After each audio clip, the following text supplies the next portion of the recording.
তোমার আম্মাকে তুমি 5,000 কম দিয়েছো টাকা, ধরো 4,000 দিয়েছো, না জীবন ওরাই তোমার কাছে বলে এখনো 400-300 টাকা আছে। এখন আছে। তাহলে আমি তোমার লিনু তোমার বাজার করার লেগে। তোমার আম্মাকে তুমি 4,500 দিয়েছো বা আরো কম, 4,300 টাকা দিয়েছো। হ্যাঁ এরকম। হ্যাঁ, আর তোমার আম্মা বলছে আমাকে 5,000 দিয়েছে। কেন? আরে আমি কি বাবা তার মানে তুমি ওগুলা টাকা দিয়ে যত যাই কিনে বেড়াও, তোমার আম্মা ওগুলা সব গোপন রাখতে চাইছে। তুমি যদি এখন ছিপ কিনে নাও 3,000 টাকা দিয়ে, তাও তোমার আম্মা বলছে আমার বেটা ভালো, মানে বেটা দোষ না দিবে না না। ওটা নয়, আমার মা ওটা ফোন কি করে আমি তো ফোন কিনবো, হ্যাঁ মা নিবে একটা ফোন, আমার তাহলে তো কিনবো।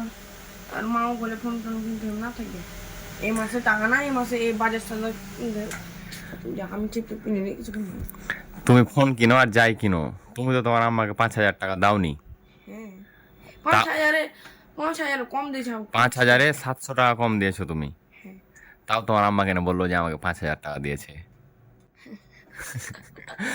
অথচ তুমি এদিকে ধরো কত টাকা খরচ করলে, তাও তোমার আম্মা মানে তোমার প্রতি খুশি। তুমি যে তোমার মাকে মারো ভয় দেখে রেখেছো, তো না এলাকা তোমার উপরে কিছু বলে না, কিছু আমি কইলি মায়ের এই সেই ভয় দেখাবে, গ্যাল দাও, না, তোমার আমি কিছু কয় না ভয়ে।